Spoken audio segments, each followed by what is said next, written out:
Welcome to the W.o.D PoD! Waves of distortion! I think I see a shooting star. Uh-huh. Oh my god, what's a W.o.D PoD anyway?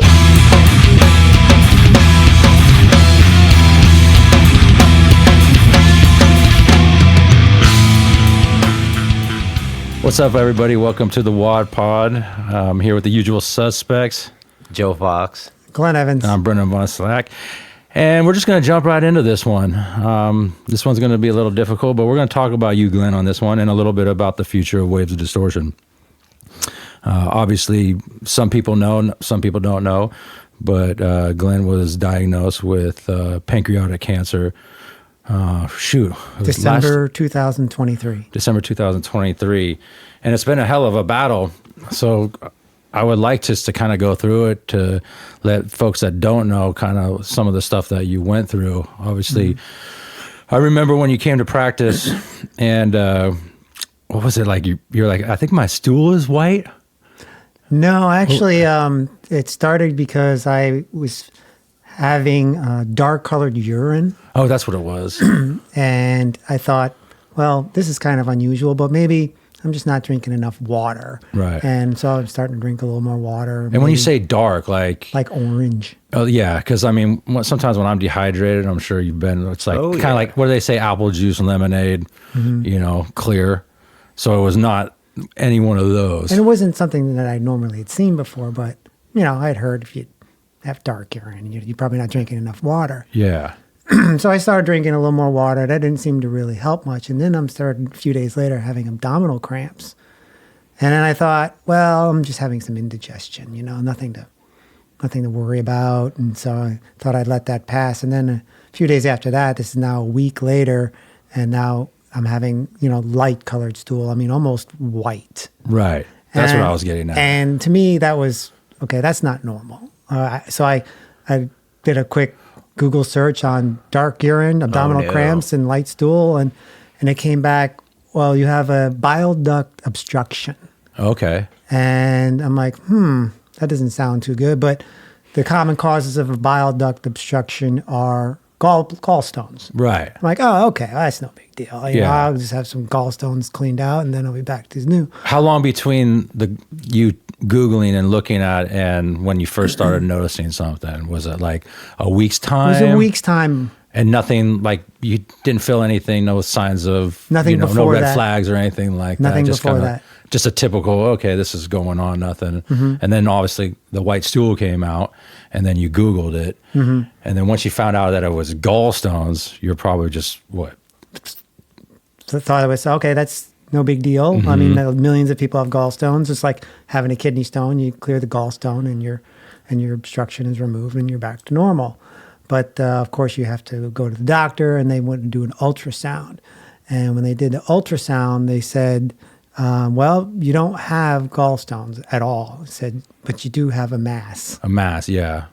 And what did they say the mass was? On the pancreas. Okay. And what happens is the mass on the pancreas is pushing against the bile duct, which is causing the obstruction. So if that didn't happen, I wouldn't have known that there was a mass growing, because there would have been no other symptoms. Right. And I think that's when we thought at some point in time that, I forget when it was, when they determined that it was cancer, and that, because I mean, anybody can have a cyst or anything. When did they find out that it was actually, like, you know, cancerous tumor? Right. So we had to clear the obstruction, because if I didn't, I'm not able to process the liver enzymes properly. So my liver enzymes are skyrocketing now because they're not getting through the obstruction. So what they have to do is put a stent in place. And that's a procedure you have to go into the hospital for. It's an outpatient procedure. A stent on the bile duct in the bile duct itself. Right. So you're going down. So you can have flow. The enzymes can flow back and forth. They go through your esophagus and can go get to it that way. Right. But while they were in there doing the stent, they did a biopsy of the mass at the same time, and then they analyzed the mass, and then they determined that was pancreatic adenosarcoma. And what stage was it at that point that they determined, or they hadn't gotten to that conclusion? They really hadn't gotten that conclusion, but because it's in one organ and potentially in multiple, or basically as a tumor in one organ, it's considered stage 2. Right. So just off the bat, because it's a tumor on an organ. So what was the protocol that was put in place after that? Meaning when you talk to oncologists? So you get referred to an oncologist, and at that point they start, the standard care for cancer treatment, which is typical chemo regimen, and to try and the goal of the chemo is it won't eliminate the tumor, but try and reduce it and deaden it as much as possible in preparation for a surgery to cut it out. So you went through, it was a long, feels like a long time, right? Like It's been a long time. Well, I mean, just the chemo itself. How 12, long? 12 rounds of chemo. Which was how long in months? So it's every other week, so it would be 12 or 24. Yeah, it felt like a long It's time. 24 weeks. Yeah. So Yeah, that's a long time. So It was from like 6 basically weeks, from December to June. 5.5, 6 weeks. Yeah, Yeah, till June, somewhere right? around January we started till June. Till June, yeah. Right. So we had several rounds of chemo, so 12 total. And that must have been a hell of an experience, just the chemo alone, right? Yeah, Like- it's torturous. I mean, they're just basically poisoning you. Right. So you sit in a chair for about 3 hours of getting one type of chemo, and then when they finish that, they actually have a second type of chemo that I attached to me as in a pump that I wear for 48 hours. That's giving me now a slow drip of a different type of chemo. Right. And that continues on for a couple of days or 48 hours, and then I'm off of that, and then the next week I'm off, and then I repeat that cycle every 2 weeks. Do you remember some of the side effects during chemo that would like stand out to you? I remember once we were talking about the cold hands. The first round of chemo used a chemical called oxaliplatin, which caused a lot of neuropathy, which Yeah. provided this sensation in your fingers and your toes. Can't touch anything cold. Can't eat anything cold. Yeah. That's why you're wearing the gloves. I was wearing gloves during practice. Yeah, mine are because- just for looking cool. Way cool. So it was that was one. And Not even there's- cold water. Like you can't. I can't touch. Not a cold beverage. Nope. Nothing. Nope. Yeah, everything had to be lukewarm. Yeah, and actually I was having a high sensitivity to the neuropathy where it was starting to affect, where it was getting into my neck and face and sinuses.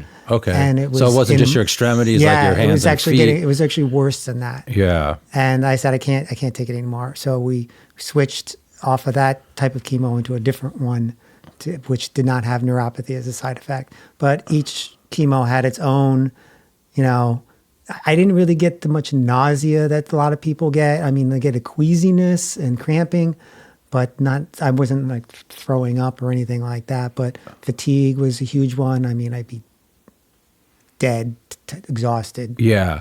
When I want to circle back real quick because when did you get the pancreatitis? Was that after the stint? I remember there was one time when you were just like When she did the biopsy. going through it When she did the biopsy. in the hospital for like 10 days or something like that. Yeah, when she did the biopsy, she's poking into the pancreas. Pancreas is a very sensitive organ, and you irritate it, it gets angry, and you can have pancreatitis.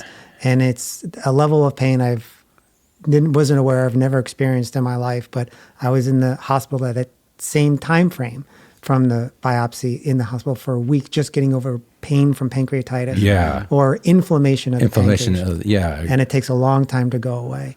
But I literally was on pain meds, and then I can only take them every Yeah, you had like 3 a regimen hours. of different pain meds throughout it. Kept trying to control it, but then you can't do it too often, right? So you have to wait for a certain time frame before you can Yeah. get it again. But by the time the first one's wearing off, I got about an hour or so where I'm in excruciating pain Yeah, before you're they all can alone on the island. administer the next level of pain meds. And it's just going until you can finally take me off the pain meds, until you get to the point Yeah. where the inflammation's down enough where you can potentially manage it and go home. And that was like 10 days, wasn't it? Or something like that? Almost 2 weeks? It was or- no, it was one week. Oh, was it 1 week? I guess it feels a lot longer. Mm-hmm. I can only imagine just that alone, going through the up and down cycle, Mm-hmm. feeling all good, not even feeling great. Like your relief level must have been like at a like a 4 or something when you had the pain meds. When you're in the hospital bed and the nurses are coming in and you're curled up in a ball in fetal position. And I'm not talking on your side. I'm talking about on your knees in the fetal position. They know you're in some serious pain. Yeah. And they want to do everything they can, but they can only give it to you at certain hour intervals. Right. Although it's dangerous. Yeah, right? exactly. You know, because you're on like what, morphine and oxycodone or something. Yeah, I had to level up to that. I was started on some morphine and some other things and oxy, but I finally, until I had to get to W.o.D, where I was able to get to some relief from pain. And W.o.D is pretty high up there. Pretty high up there on the pain list of meds. Yeah. Well, you gotta imagine how much pain it is if morphine's just not cutting it. Not even close. You know, not even close. So that was after the biopsy. Now you're into the chemo, and obviously you're going through neuropathy. You're having all these things. I'm sure finding out what foods work for you has been a challenging aspect as well, right? Because every time you eat something, considering what the stuff you're going through, you know, your way of life was kind of thrown upside down, I would assume, as far as food goes as well. Yeah, eating was difficult, obviously, because of the chemo, although not as bad, actually, as it is today from other reasons. But you don't want to eat. You just don't want to eat at all. So what you end up doing is you end up losing weight. Yeah. Right? That's why you see a lot of how much weight did you lose total from your, because when I first started with you guys, like you were one of the most in shape guys, like with your weight, your normal body weight. Through this whole process, I've lost about 30 pounds. Okay. And he was just muscle before. Yeah, he was all muscle. He wasn't none of this I don't stuff. think he had any body fat on him at all. Yeah. I used to clown He him. was buff. Yeah, he was pretty. Yeah, I seen some pictures of the when we were working on the Guardian's Enemy video. You know, of us. You could, you know, you had nice swole arms. I think I used to always crack on you because, you know, I'm always sick or something's going on, and we always used to make fun. Like, dude, nothing ever happens to you. So of course you had to save the best for last. It's like, what's wrong with you? You know, a couple of flus would have helped you, but. So you're right at that point right now where food and not wanting to eat, obviously going through all these sicknesses, but you didn't have the nausea, which a lot of people get. And then it was around June when you started looking into getting the surgery, because that's the next step, right? Yeah. After chemo. All the chemo was a lead into the surgery. So again, reduce the tumor as much as possible so that when we're ready to cut out the tumor, it's in the best situation it can be. Yeah. Now it's this for pancreatic cancer. There is a standard surgery. It's called the Whipple procedure. And Google it, and you'll see how severe of a surgery it is, because there are several organs that get cut up and rearranged inside your body in order to do this, and it's quite invasive. And so what did they do? So you went down to San Francisco. Yeah, so I actually had a doctor here that was going to do the surgery and declined to do my surgery.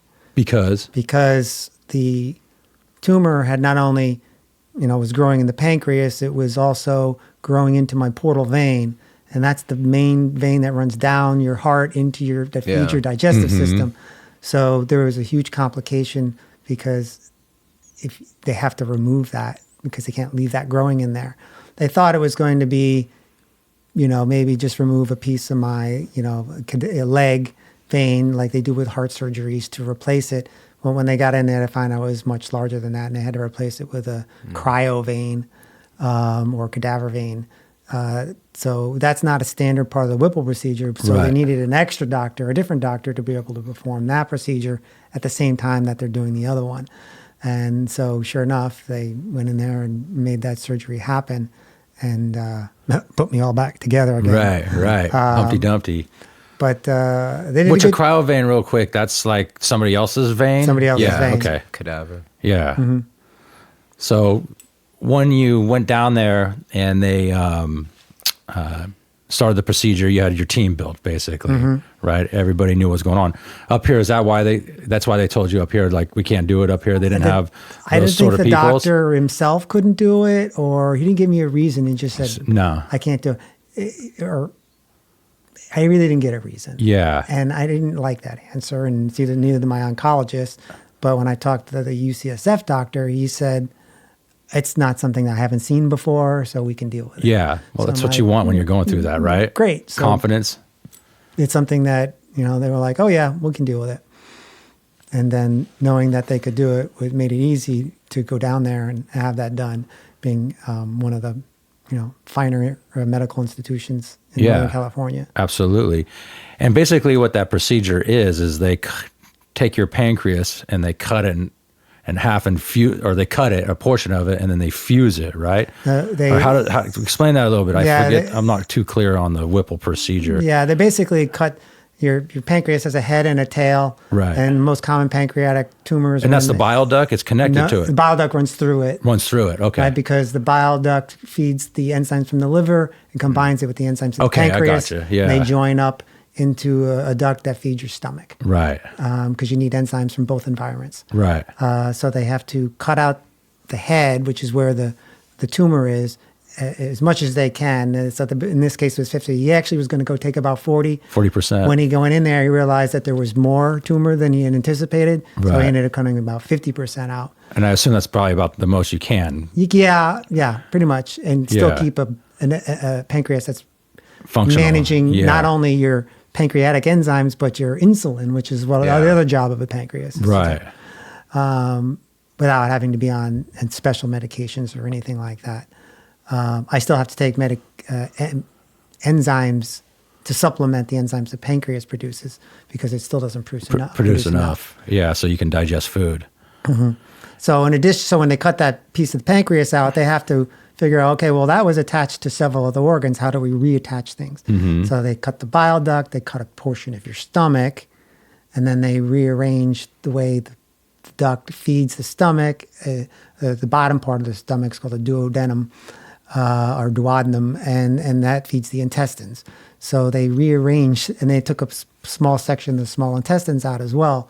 So they basically start throwing stuff out of your body. That's rearranging it in the different places. Yeah, this doesn't work. This has got to go. And then rearranging it, and they put it back together. You can see some animated videos on YouTube that shows you exactly what pieces they cut out and what they put back together. It's kind of interesting and fun to watch. But it is a rearrangement of your digestive system. Right. And then when they did that and they cut it out, and then what was the prognosis after that? Like, what did they determine based upon what they got into and what they could see? Because now they're in there.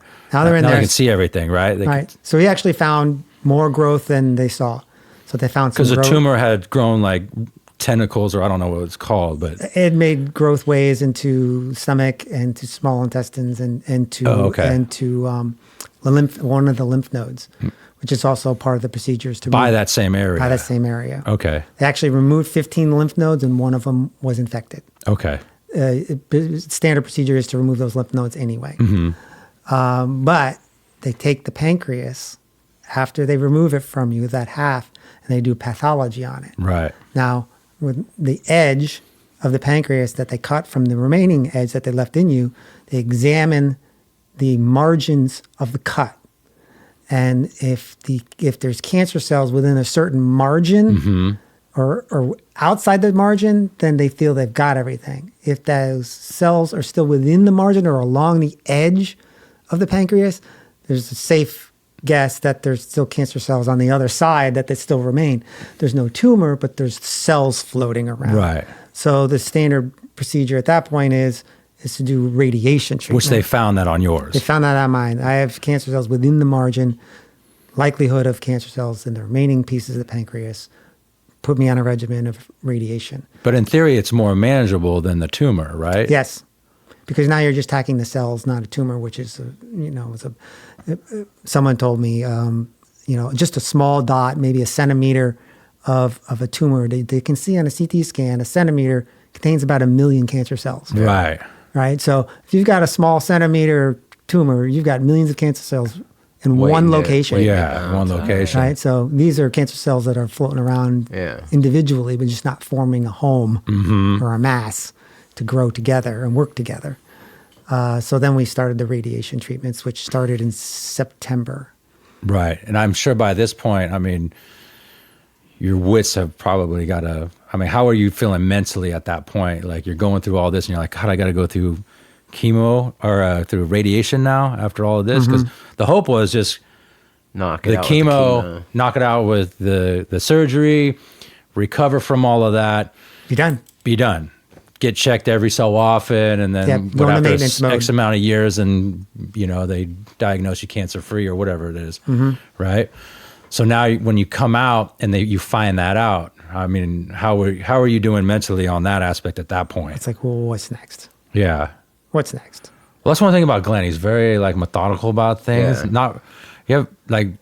That's why you he's analyze quality everything control. and then you just head there. You're not like me and Joe are the more emotional and kind of run off emotion. You kind of run off of like facts and where are we at. Very systematic. Yeah, systematic. I need a routine. That's how kind of person I am. I need a routine. Yeah. So if I know, okay, I have to do X, Y, and Z, then that's what I got to do. Yeah. Where I would become emotional wreck is like, we don't got nothing. We have nothing. Now you've taken me out of my routine. Now I don't know what to do. Yeah. Yeah. Right? I'm an IT person by nature. I need to know. I got to do X, Y, and Z, and I Yeah. need to do it in that order. Right. Just do it. Yeah. But if you take that out, then I don't know what to do. But the next step was, okay, well, Here we you go. have cancer cells.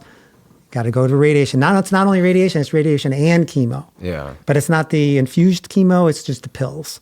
So I have to take a chemo pill along with the radiation. I have to go into this gigantic machine where it's targeted radiation. Where Is that what the pill's for? No, well, the pills help absorb the radiation. Oh, okay, that's what it's for. But Okay. it's still attacking from a chemo perspective in addition to the radiation. But I go into this gigantic machine. It's a very space age-like machine, and they program it to my body specifications, and they're only targeting areas of my body where these cells are. Because if you just spray radiation throughout your body, that's dangerous too.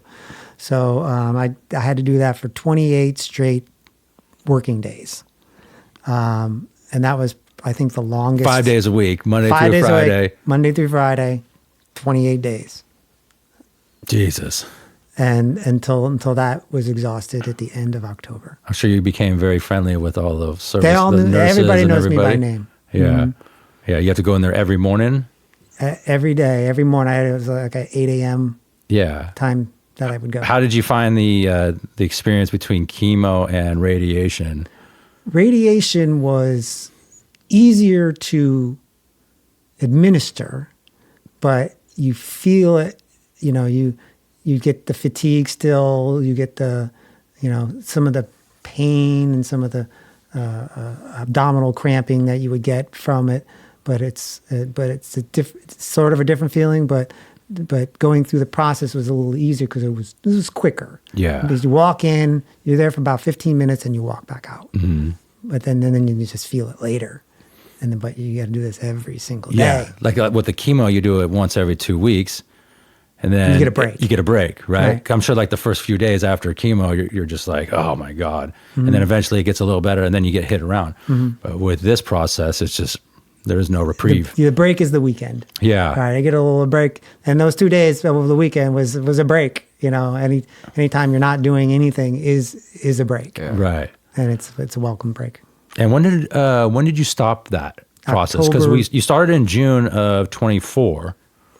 Oh, sorry, January of 24. Right. Of chemo. With the chemo. July 12th was the surgery. Right. And then September started the radiation treatments up until October 25th. And then you were done. I was done. And then now we're in maintenance mode. Wait and see. Yeah. And you're watching your blood work, see how you feel. Doing scans. Right. Making it to practice. Making it to practice. I know. I mean, dude, think about this too. I mean, through all of this stuff we just talked about, dude's still showing up fucking once a Sundays, week. Once a week. Slapping the only time you didn't show up is when you were either in the hospital the surgery. Yeah. That was it. That was the only time. And I was going to work in the office too. And people are like, well, what are you doing here? Yeah. Like, I'm working. Routine. What else do you want me to do? Routine. You're about routine. I can't sit home and just do nothing. Mm-hmm. I mean, I can, but I can't do that. Well, yeah, you can't sit at home and think about the future or the past. You just got to stay present. And if you're just sitting there doing nothing, it makes it worse. Stay focused. It makes it worse. Yeah. Like mentally makes it worse. Or even no matter what kind of tragedies you're going through, whether it's breakups, death, whatever it is, like staying busy is some of the best therapy. of what you're going through. At least that's what I have found through all the shit that I've ever been through. The more you can keep things the same, the better for me. If I have to totally change everything, then it's just, it's not normal. Then you have to deal with it that way. But I'd rather deal with it during my normal routine and struggle with it that way, as opposed to the reverse.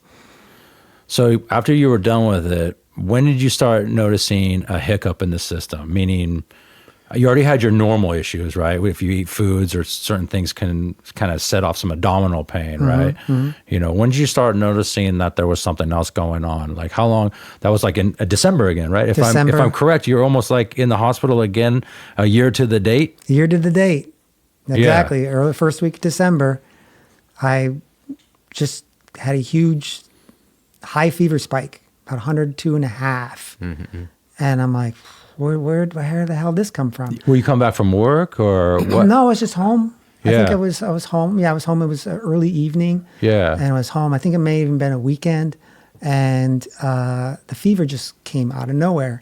And we always thought, the radiation was going to have some post-radiation effects down the road. I thought it would be a little sooner, but they said, oh yeah, you could have effects from the radiation months afterwards. So we thought, okay, well, maybe that's part of it. Which made sense, but not a fever necessarily. So, of course, with a high fever, you call the, on-call person. Of course, the default answer is go to the ER. Yeah. Which is a 4-hour wait if you don't know. They don't have a cancer pass. No, they don't have no cancer. No, there's no VIP into the ER. Nope. And so that was miserable. But of course, they want to admit you, and I was admitted, and now they're testing me for infections, bacterial infections, viral infections, of what's causing a fever. Of course, they run every test in the book. Yeah, you went through everything. Everything. Yeah. Found nothing that caused the infection. Gave me antibiotics. They ran out of tests. They ran out of tests. Brought the fever down. Said, okay, we don't find anything wrong with you. I'm like, well, something caused the fever. Yeah. But yeah, they didn't have anything. So which we blamed it. I mean, it was blamed again on like things can happen after radiation. It was kind of maybe blamed on radiation. Because I've heard it can happen like 2 years later or something from. I don't know about 2 years from radiation, but certainly things.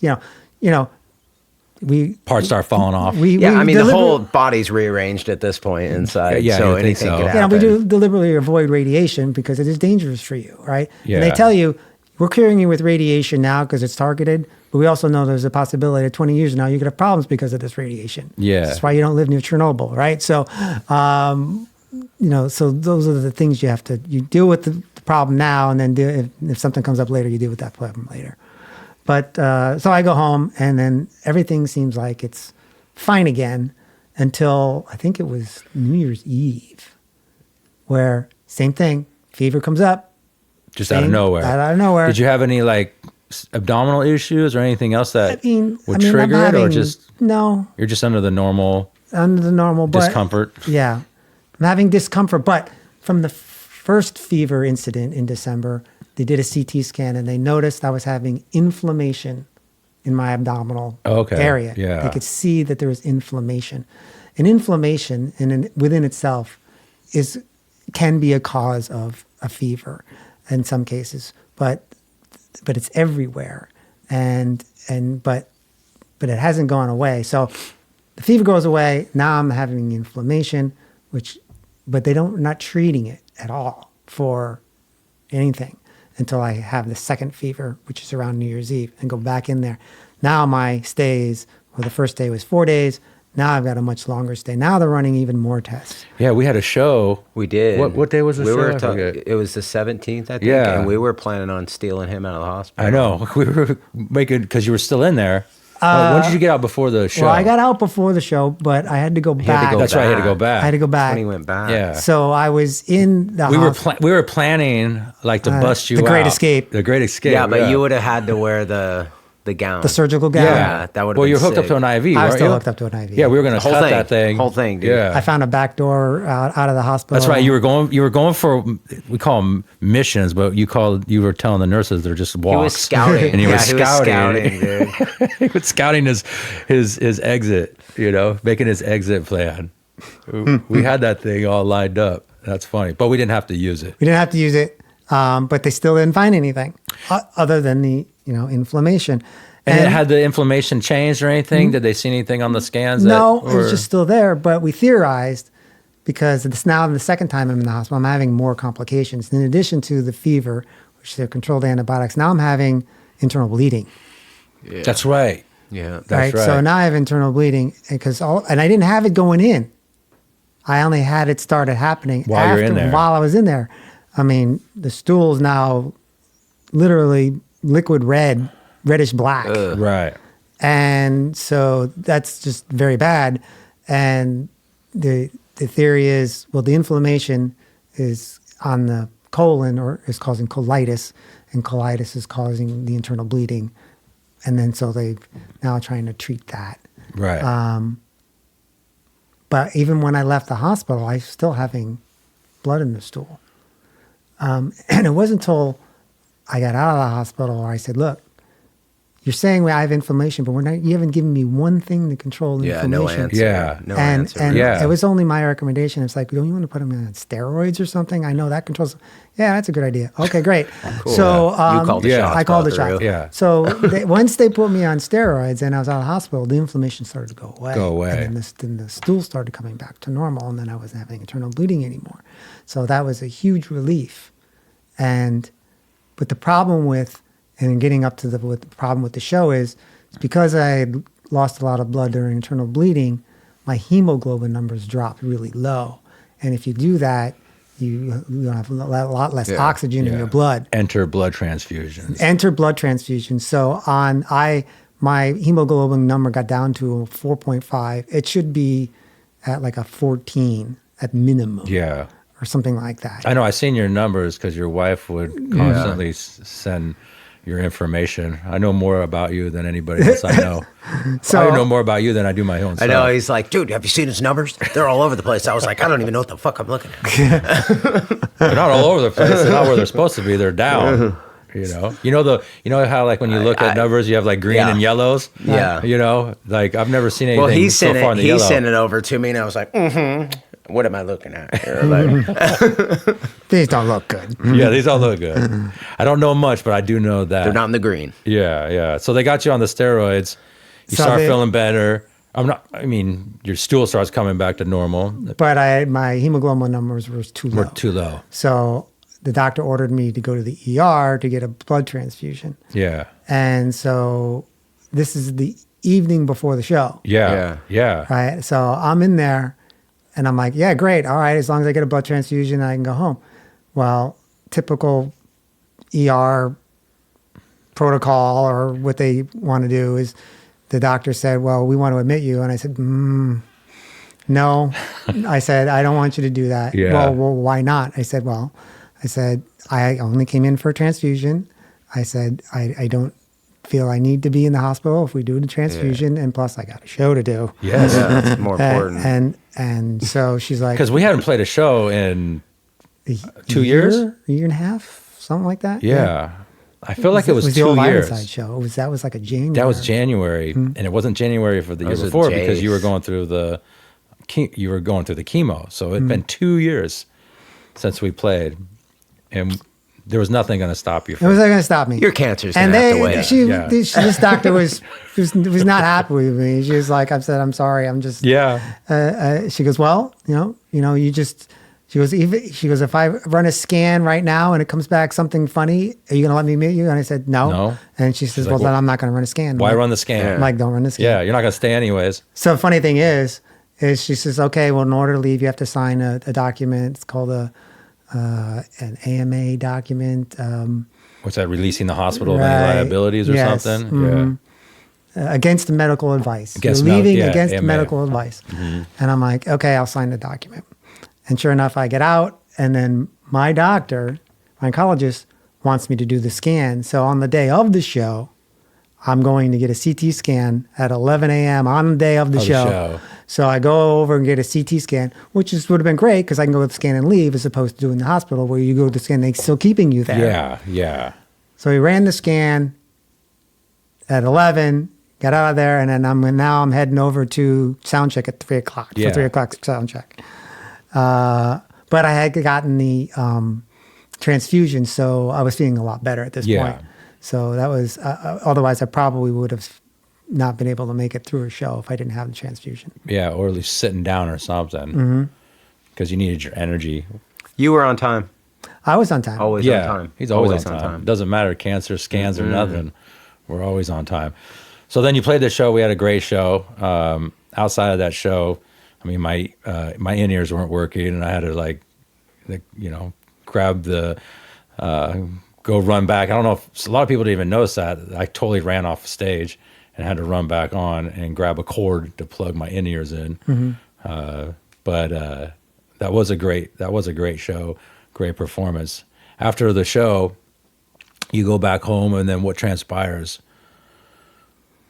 The show was January 17th. Yeah. I obviously still have the inflammation's decreased because I'm on the steroids, but now my abdominal cavity's filling up like a beach ball. It starts to grow, right? I'm like, what is going on with my stomach? Why am I feeling like I'm pregnant all of a sudden? Was it like growing like just a little ball? It's like a swelling ball. Yeah, swelling. I mean, visible, like when a woman gets pregnant, she just starts bulging out. And I go, this isn't normal.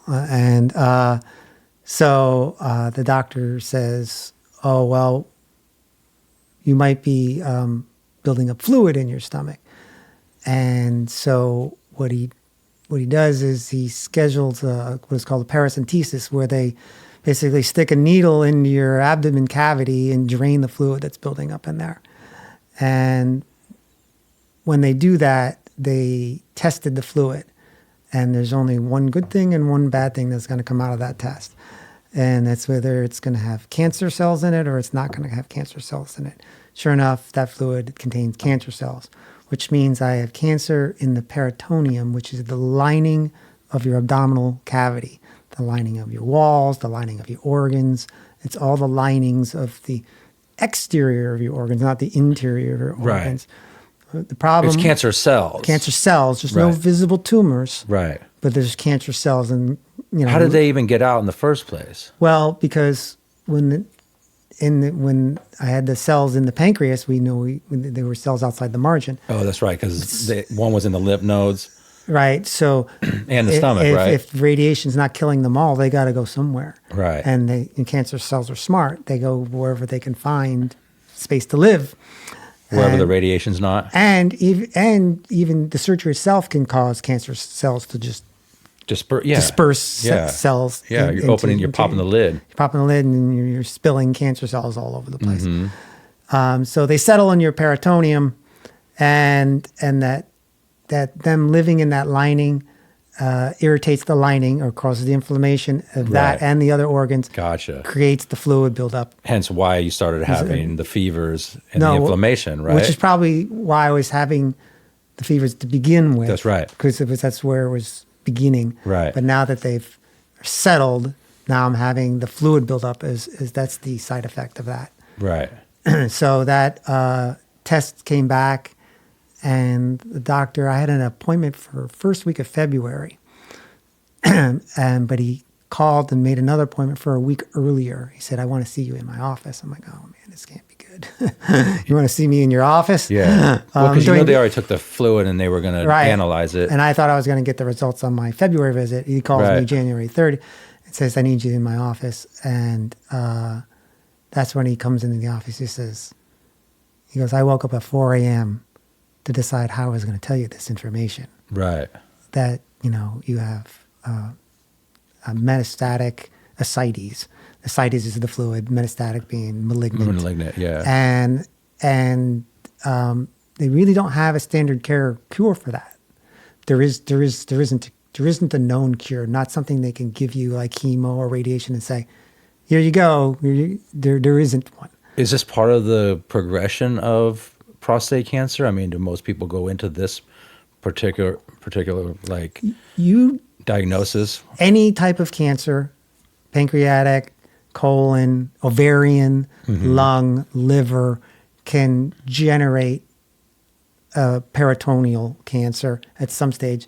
It's not as common, but any type of cancer can cause it. You see ascites buildup typically with someone who has cirrhosis of the liver, actually, but it's not cancer that's driving the fluid. It's something else. It's the cirrhosis. Right. It's non-cancerous fluid. Right. Mine is cancerous fluid because that's what's driving it. Pancreatic cancer is just one of the many type of abdominal cancers that can lead into a peritoneal cancer. So he was stressing on telling you. He was stressing on telling me because we've been doing this for a long time. Exactly. So he knew what the outcomes. He knew what the outcome was, and which is what? What did he tell you? How was? Well, I said, and he said, because I said, is there anything we can do? And he said, well, we can put you on another chemo. I said, well, will that fix it? And he goes, well, no. I said, it might buy you a few extra months. Right. But it won't fix anything. It'll still be there, and it'll just take a little longer to metastasize. Metastasize, yeah. But after that, it was just like, okay, well, give me the numbers. Then how long are we talking about? Yeah. He goes, well, of course, I can't. I don't know. We can't tell you. I'm like, yeah, I know. I said, but I got a plan. Yeah. I need an idea. Yeah, you need numbers. I need you something. Yeah. And he says, well, you got about 4 to 5 months.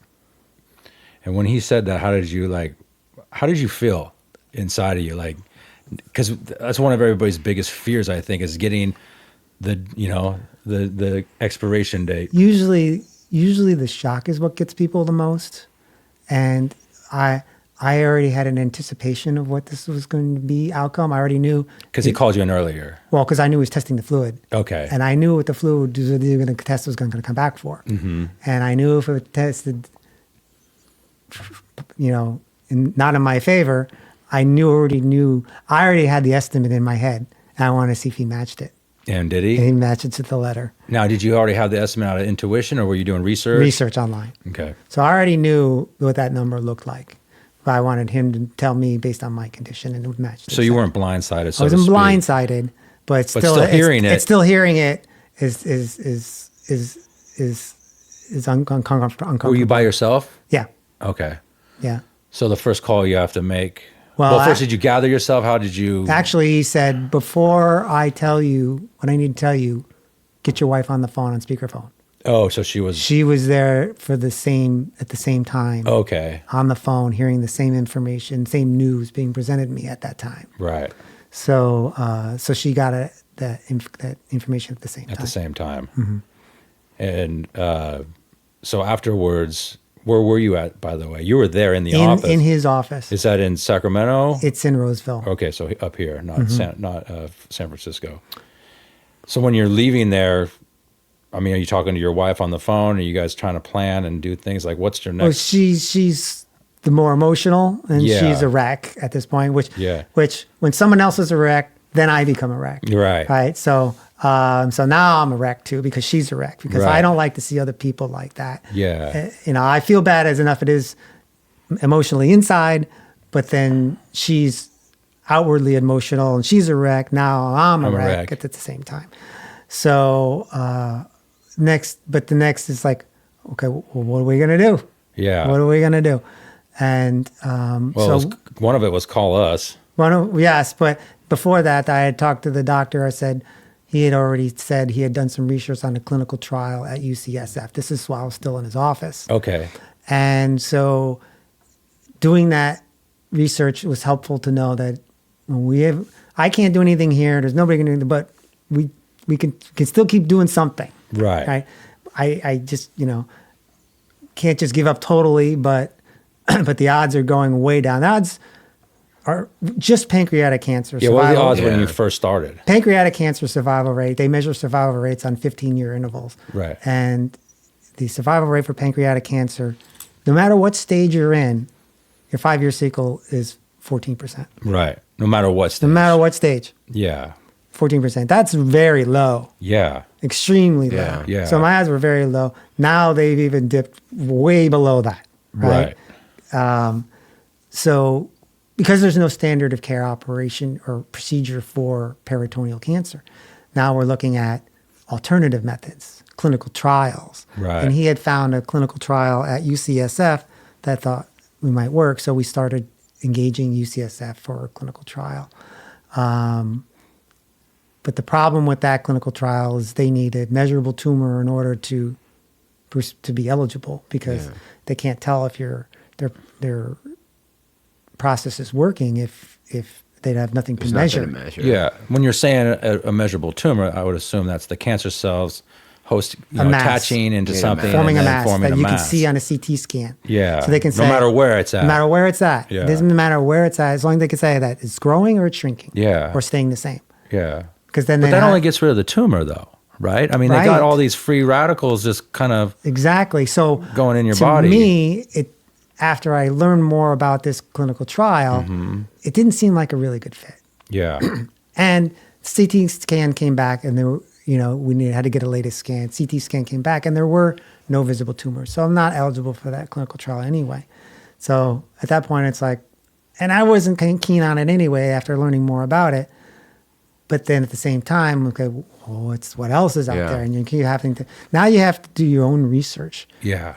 Fortunately, I have an oncologist that is doing research with me, which most of them don't do. Well, I mean, they try to, but they've got millions of other patients too. So, but I had found just last week that there's some clinical trials at the City of Hope in LA that seem very good.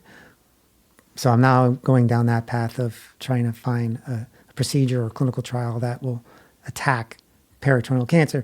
Now, the reason why peritoneal cancer is incurable is because it's non-vascular. Chemos and radiations, they attack through your bloodstream. Well, these cancer cells are not in your bloodstream; they're outside your bloodstream. Right. They're in this lining of your abdominal cavity walls, so you can't attack them through normal ways. So they have to come up with new inventive ways to try and get at these cancer cells that you can't get to with the normal methods.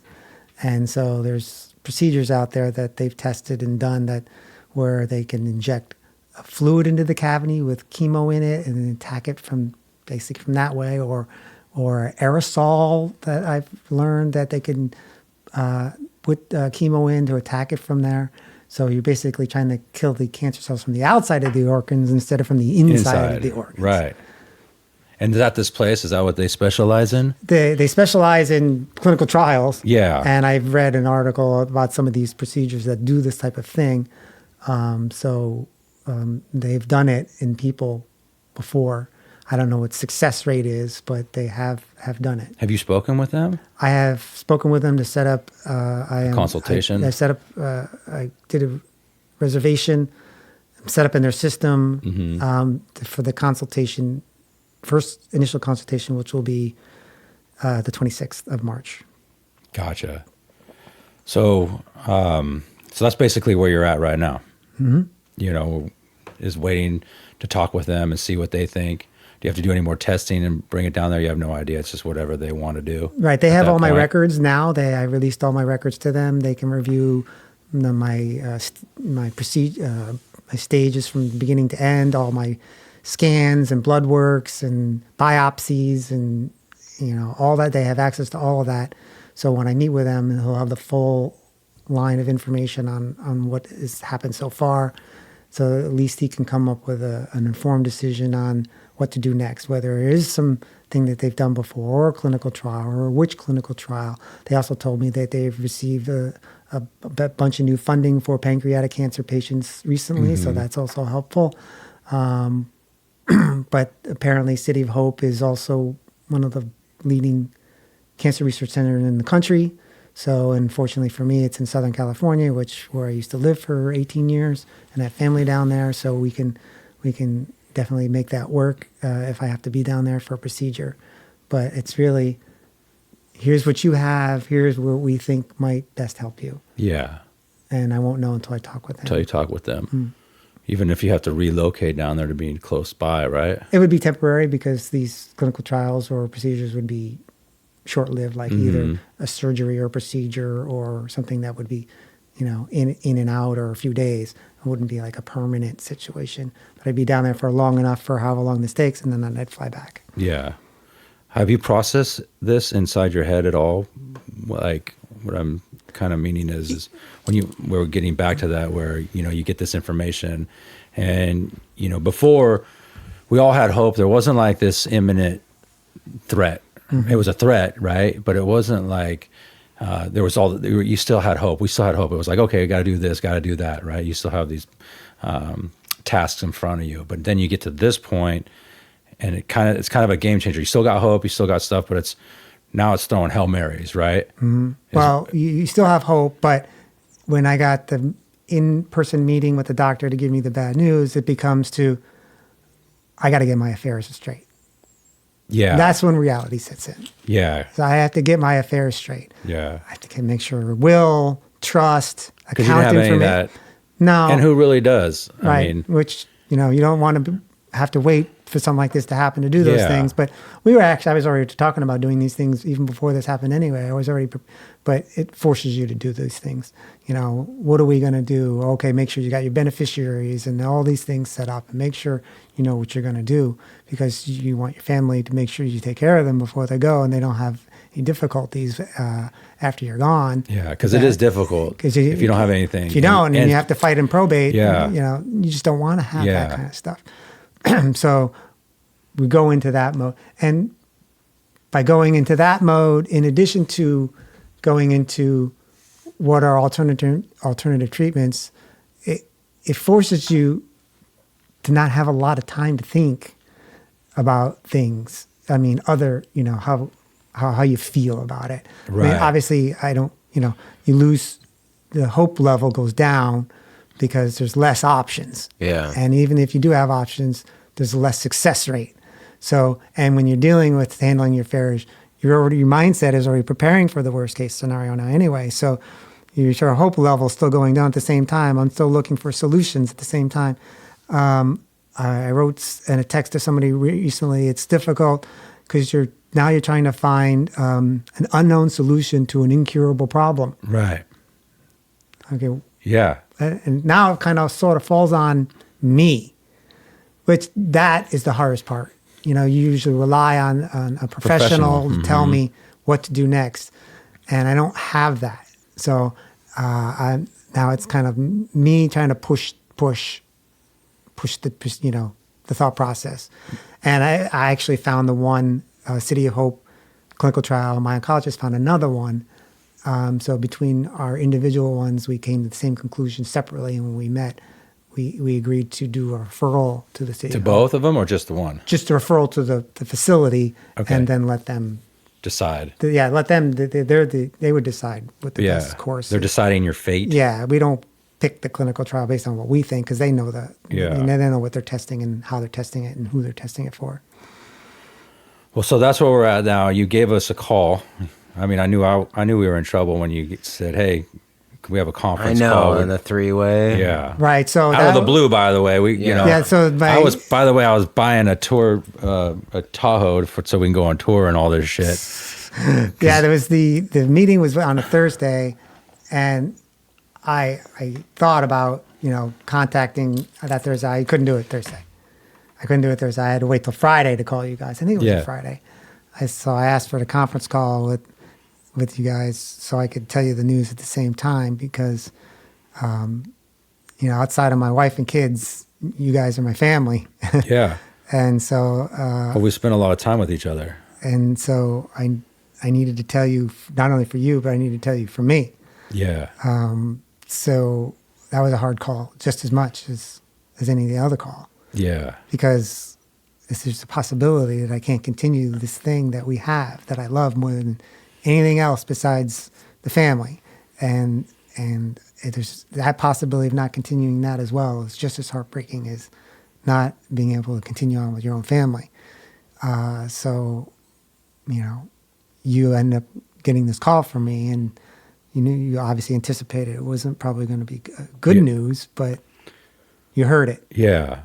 Yeah, when I heard it, I was driving. I was, obviously I can only imagine what you and your family are going through, but we've been, me and you have been attached to the hip for 7 years now, not only just leading this thing, but just with everything, You know, everything that I've gone through, everything that you've gone through, just talking, you know, every day, you know. So yeah, so hearing that news was a shock, and I probably should have pulled over because it was hard to drive and hear. But I was trying to be strong enough because I can only imagine what, like I said, what you're going through with it. But the one thing when we were talking about it, you know, you got to start asking the hard questions too, right? Like you said, you got to go through all the, you know, getting all your affairs in order. You know what I mean? And then it's like, well, what are we doing here with this thing? You know what I mean? Like, do we continue? Do we stop? Is this the end of it? You know? And that was a question that we had to ask you, like, what? Because, you know, there's no kind of like parenting. There's no rule book here. You know what I mean? I don't know really what to do other than just to say, hey, what do you want us to do? What is your wish? Because ultimately you're calling up and saying that this is the end of the road and you only have so long. Yeah, and you asked the right questions. And the first question was, well, you know, what would you want us to do? Would you want us to continue? And I said, if you don't continue, I will lightning strike you from above. Yeah. If you do not, because that would, to me, be worse than anything I can imagine. Because I think what we do is, you know, really good, and to not see it continue would be hurtful. Yeah. I know some people would be like, I wouldn't want you to. No, I can't. I don't think like that. To me, there's too much growth opportunity, and you know, I mean, the writing and the performing is well, we're just hitting our stride right now. We just hit our stride, dude. You know, it's taken what, 2018? When did we start this thing? 2018. Yeah, and then we're right now really coming together. You know, I know afterwards, after me and you, after all three of us spoke, I had to have a private conversation with Joe even to find out, you know, what he wants to do too. Yeah, he's you know like, what I mean? dude, he called me and he's like, what do you want to do? And I was like, we already knew your wish, but we got to be on the Yeah, same. you gotta be he right. said, You know but what I mean? He's like, what do you want to do? And I was just like, we keep going. You heard him. Like, we got to keep going. And I told him, which I didn't ask you till weeks later. I never asked him the same question. Do you want to keep going? You know, but he asked me. And I was like, dude, I'll ride this thing as far as we can go. So, and we're definitely not going to, we won't stop. Good. And it was, it's not like we needed more shit on our plate, but when you asked, like, you had one. Well, you asked me, is there anything we can do for you? Is there anything, actually you said, is there anything on your bucket list? Yeah. What can we do here? And man? I'm like, there is one, I have one wish. Yeah. And I said, I want us to do an acoustic show. And I say that only because we've been talking about it for years. We keep saying we're going to do an acoustic show. We keep saying, not only we've been saying it, we've been doing it. Yeah. We've been practicing it for years and saying someday we're going to do this.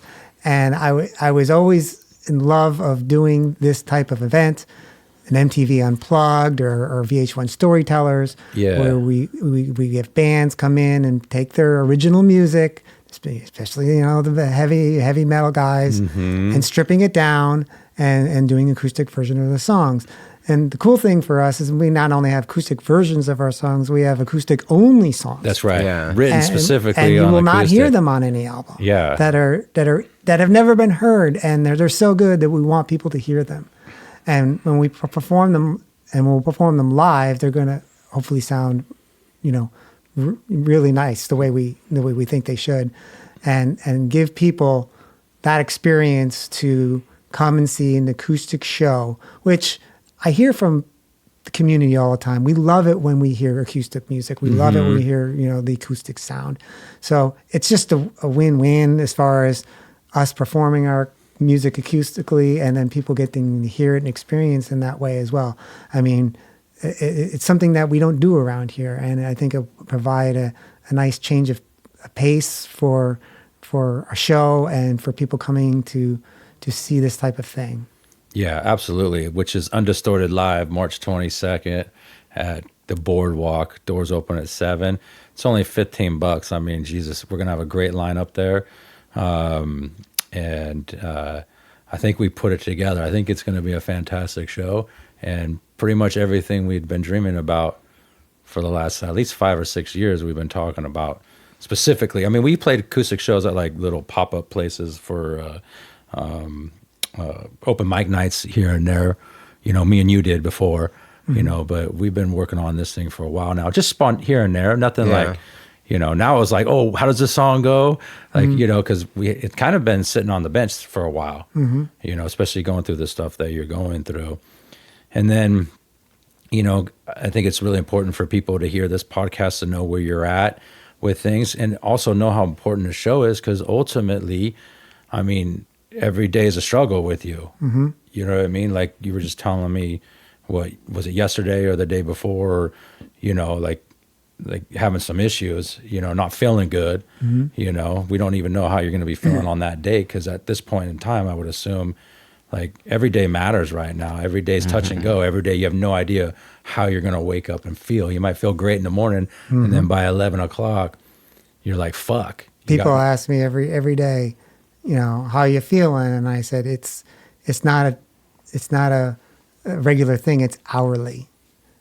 So when someone says, well, can we meet with you next weekend? I'm like, well, I can't answer you because I don't even know what I'm going to feel like in an hour from now, let alone a week from now or a day from now. Because it changes hourly. I mean, I'm having a good day today, but yesterday was a bad day. Right. And it was, pain comes from a multitude of locations at any given time. And sometimes I can handle it. Sometimes I can't. Sometimes I can take some medication. Sometimes I can't. Sometimes I got to lay down. Sometimes I can't. Yeah. So it's an hourly event. And so that's the struggle is managing, and specifically complications, but pain at an hourly level. Yeah. So with that being said, like, how do we know we got that show on March 22nd, but then we have some in April, you know what I mean? And a little mini tour and stuff like that.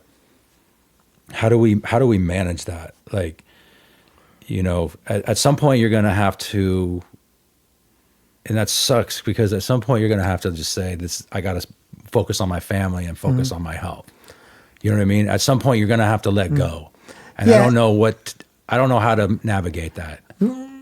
You can't navigate it. All you can do is have a backup plan.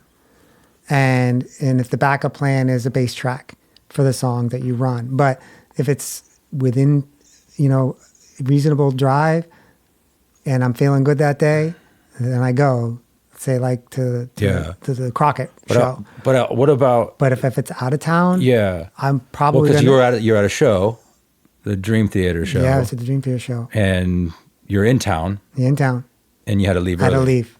You know what I mean? That's why you have a backup plan. Yeah. So your backup plan. Well, I had to go out and find another bass player too. I have to get people like a stand-in, like a person like there that I have to work with. You said you had to, or you did? I haven't made the decision yet, but I have. I had to. Yeah. No. It wasn't, trust me, it wasn't something I wanted to make. Sure. You know what I mean? But I had to do that because you wanted us to go. Yep. Okay.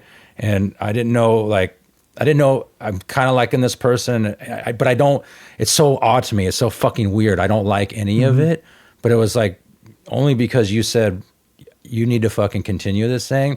So then I have to switch gears, right? I have to not be personal about it. I have to go back to business and think, okay, what's the best thing for the band? That's why I asked Joe, what's he want to do? Because if he's not going to do it, or he doesn't want to do it, then it's pointless, really. You know what I mean? Ultimately, we're all kind of interchangeable, except for Joe. He's the voice of the band, to be honest with you. And so once he said he wanted to go, I had to go into that, kind of in that mode, begrudgingly. You know what I mean? Trust me, I didn't want to, you know? And even talking to people was the most like abnormal thing in my life that I've ever dealt with, but I knew I had to. So at some point, I have to have that backup plan for us, because if we're going to continue this, I can't just stop accepting shows or waiting to see how you feel. And I don't really want to go up there with backing tracks, to be honest with you, because we're, you know, it's us in front. I was treating it more as an emergency. That's all. But it sounds, but I didn't know that you were talking to anybody. Yeah. I did. Well, you wasn't gave me 4 months. No, I'm just saying I didn't know. Yeah. You could have said, I'm doing this and still doing it. Yeah. But Well, I'm telling you right now. I didn't know. But I'm telling you right now. Yeah, but it's okay. But still, it's okay. I didn't know. But how this is going to play out is that's why I'm bringing you on board now, because I had to make that decision on what we're going to do. But ultimately, you're my responsibility as well. And whoever is going to be playing with us is going to understand that too, that, they're just going to have to go at our pace. Yep. Whatever our pace is. Because obviously, you're one of my best friends and my allegiance is to you. You know what I mean? But our allegiance is to the band as well. So if you can't make it, I got to have the next man up. Yep. But at some point in time, there's going to come a cutoff time. Yeah. Yep. There's going to come a cutoff time. And it's not even just about being,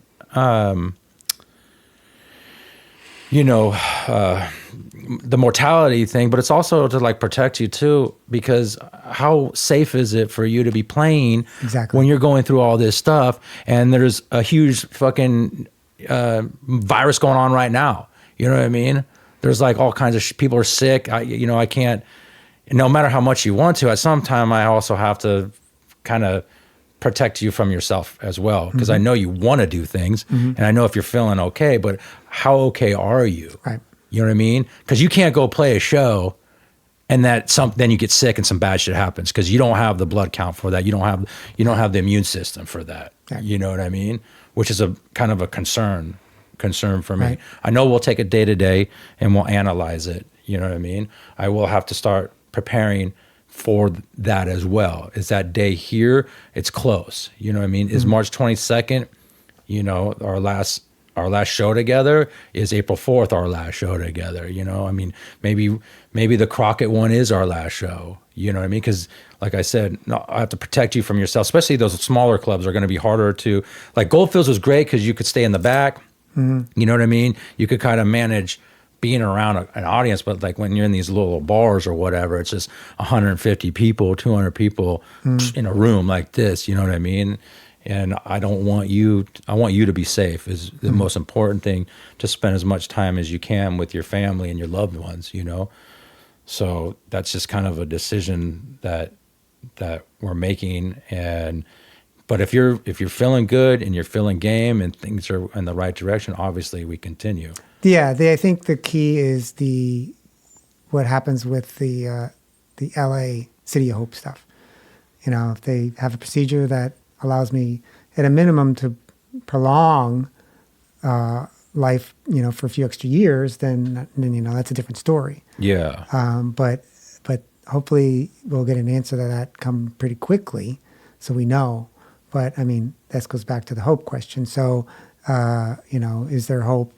Yeah, but it's small.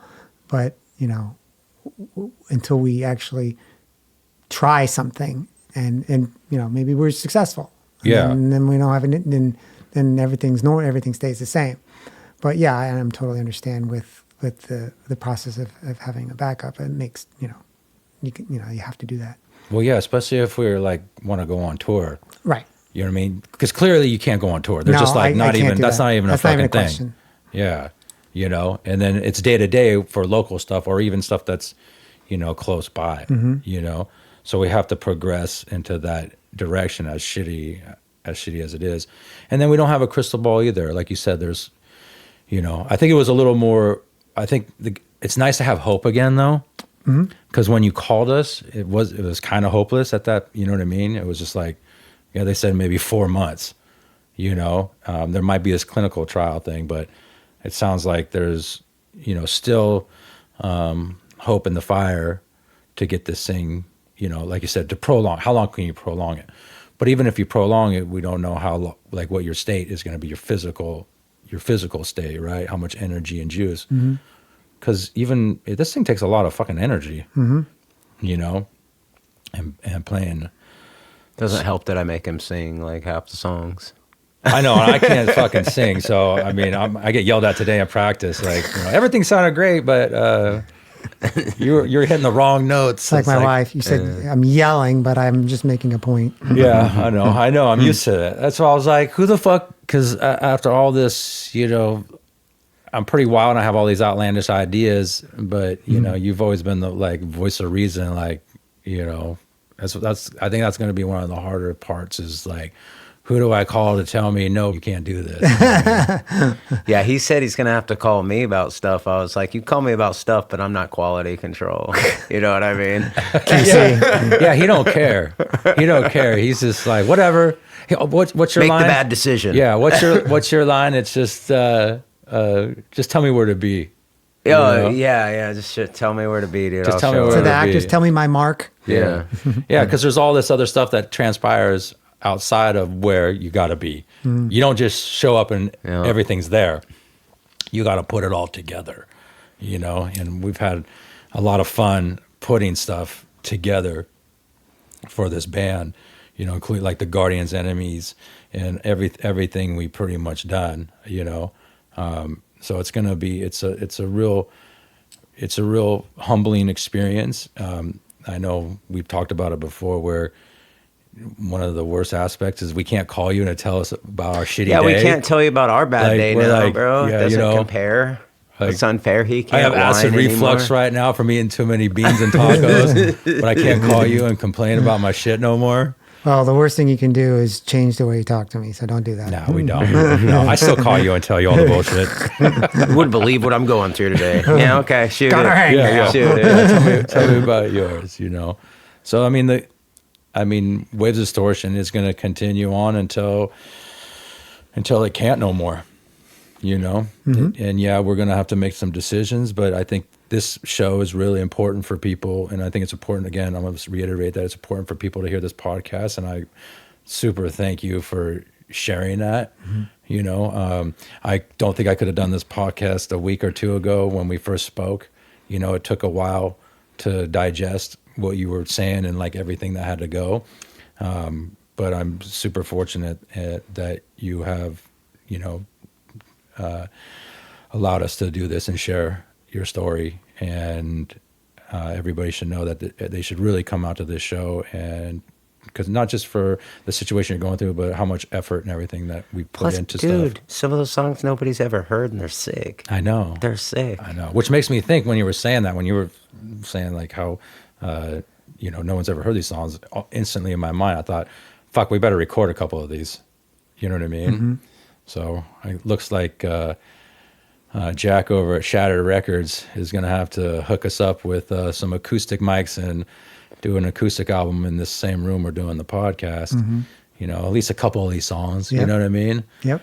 You know, we got to do that. And the great thing about what we do, you know, the videos and everything is, we were just talking about it briefly, like, you know, we're going to live, as long as the internet is around and people are here, we don't, even if we're gone from being a being, we're never gone from the realities that exist here, because our music is out there, our visuals are out there, this podcast is going to be out there, all of that's going to go. So ultimately we're going to live on forever. And it's pretty cool. I was telling you that, you know, even though we're all going to be gone at some point in time, you know, our great grandkids are going to be able to look back and go, look at these guys. Look, oh, that was my great grandfather. Because we don't have that. Like, what do we look at? Old pictures or something? Like, you know, all we got. and that's only usually like maybe a great grandparent. It's not like far beyond, right? We don't know. You know, half of us have to take DNA tests to figure out where we're from and who we are. So it's kind of cool that, you know, even if our success isn't really here, it's still a success because it's a legacy that gets to continue on. Till you know, the end of mankind. So it's pretty cool that people right now will look at this, you know, in 100 years and be one of our family members, because you got grandkids, I got grandkids. Joe's got a flock of children that he keeps Got a flock of children. just keeps going and going. Just 3, dude. Come on. Yeah, we got a newborn too. I mean, not newborn, but I mean, how's old Jasper now? He's 2. He's gonna be 2. That's a young. It's a young kid. Keep me young, dude. I know, right? Yeah. I know. Such a cute kid too. We all got lucky with you got lucky with your child and your grandbaby, my grandbaby, good looking baby. So hopefully one day they'll sit around and be able to cherish this moment right now, because I really have, and I just want to say I love you very much and Love you thank guys you. too. Love you, Glenn. Yep. And that's a wrap. All right. Oh, come here. Don't. You can't hug him more than 2 seconds. He don't like that shit. No, this is gonna break something. Absolutely, I can.